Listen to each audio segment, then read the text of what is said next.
This lecture is part of an online course of multivariable calculus, and I'm going to talk about partial derivatives. Let me start by a recall of one variable calculus. When we have a function f of x, we define derivative of that at the point x naught as the limit of x naught plus delta x minus f of x naught over delta x as delta x goes to 0. Basically, we do a little change, delta x, and then we're going to consider the change in the function f. And then we say that f prime at x naught is basically the slope of the tangent line at the point x naught. Let me graph it for you. So this is x-axis, this is y-axis, and I have a function f. At a point, for example, x naught, we have a tangent line like this, and the slope of this tangent line is basically derivative of the function at the point x naught. And if you remember the linear approximation,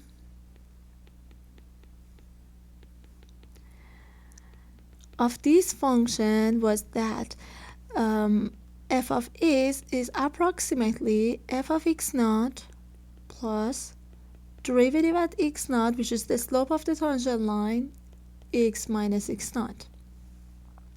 Okay, now we're gonna have the same idea but for a function of two variables. So I'm gonna say that when I have f of x and y with two variables, it's a function of two variables.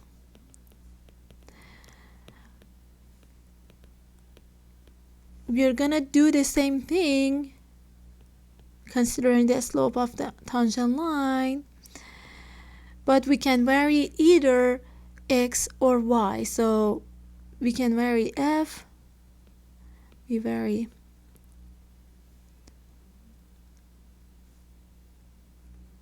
either x or y and check the changes of f.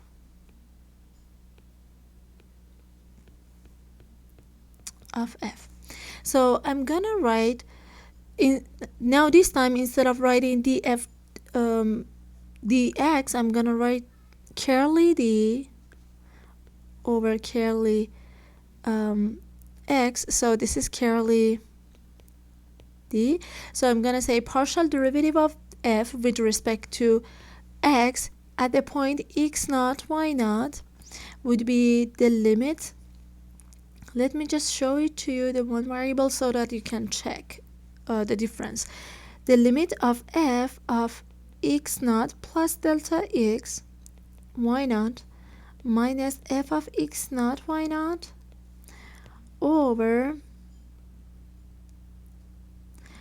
delta x as delta x goes to 0. So you see that in here, y is fixed, y is equal to y0, but x is changing. X is delta x as a change of x. We're going to show this one by f index x as well. The same idea for partial derivative of f with respect to y at x naught y naught. So we're going to have the same thing, but now this time x is fixed and y is changing. So I'm going to write f of x naught is fixed, y naught plus delta y minus f of x naught y naught over delta y as delta y goes to 0, and this is f with respect to y at the point x naught and y naught. Okay, as you see, if we have a function of two variable, we still have derivative, but partial of the derivative goes to in the direction of x, partial of that goes to in the direction of y. That's why we have partial derivatives. Let's see what this one means geometrically. So geometrically, I'm gonna make it a scale.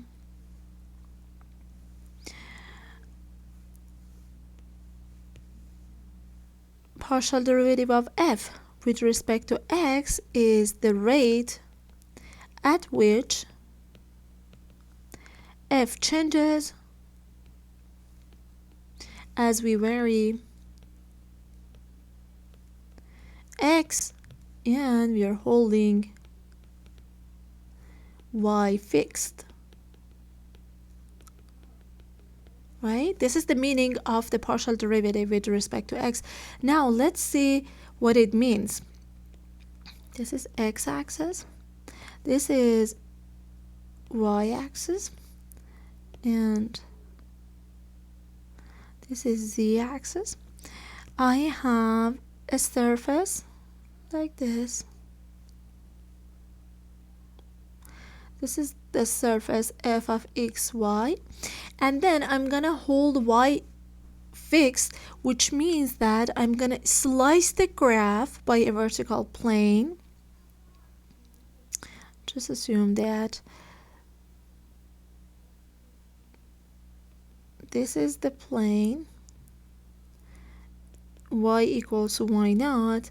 Then when I slice this graph by a vertical plane, I get an intersection. This is the curve of intersection of the plane and the surface. Now y is fixed.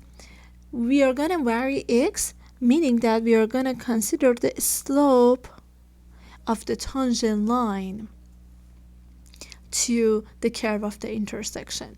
So basically we slice the graph z equals to f of x and y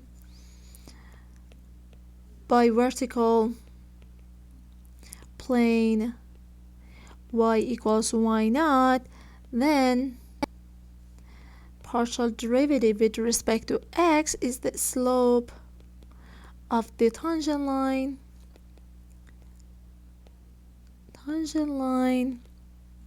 to the curve of intersection, to the curve of intersection, section of f and y equals to y naught. Okay, we have the same idea for partial derivative with respect to y. So when we have partial derivative of f with respect to y, x is fixed, so we need to slice this surface by x equals to a constant, then the slope of the tangent line to the curve of intersection would be partial derivative with respect to y. I'm gonna show it to you, this example. So as an example, let's look at the paraboloid f of x and y equals to x squared plus y squared. This is z equals to that, right? And okay, so this is z equals to x squared plus y squared. In 3D, we have this paraboloid. Now I'm gonna slice the graph by y equals to 1. This is the plane y equals to 1. Now you see that I have a curve of intersection, which is actually a parabola like this on the plane y equals to 1. And for example, at the point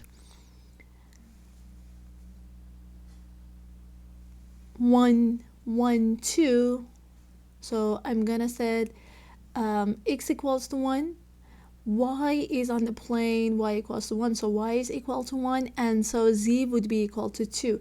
At the point 1, 1, 2, which is kind of like here, I have this tangent line, and the slope of this tangent line would be the partial derivative of f with respect to x.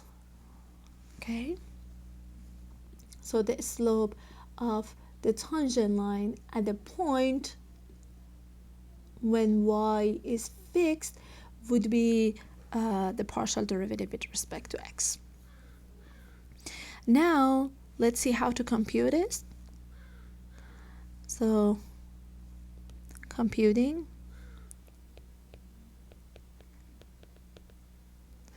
for computing that, we need to write, actually let me write f of x partial derivative of f with respect to x. We're going to treat y as a constant, and then we're going to take derivative with respect to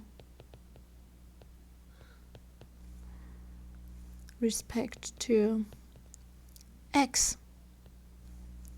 As an example, if we have f of x and y equals to x cubed y plus y squared, for finding partial derivative with respect to x, I'm going to treat y as a constant. Just assume that you have x cubed times 5.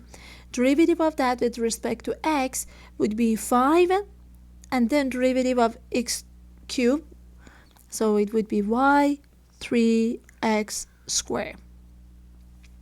And now y squared, treat y as a constant. For example, I have y 5 to the power of 2. Derivative of that would be 0.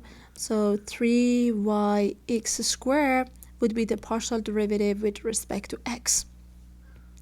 Now the same idea when we want to take derivative with respect to y. Partial derivative with respect to y, we're going to treat x as a constant, then we're going to take derivative with respect to y. So as an example, f of xy equals to that, partial derivative of that with respect to y, I'm going to treat x as a constant. So for example, I have 5 cubed times y, derivative of that would be the constant, so x cubed plus, again, take any x that you have as the constant, take derivative with respect to y, 2y squared.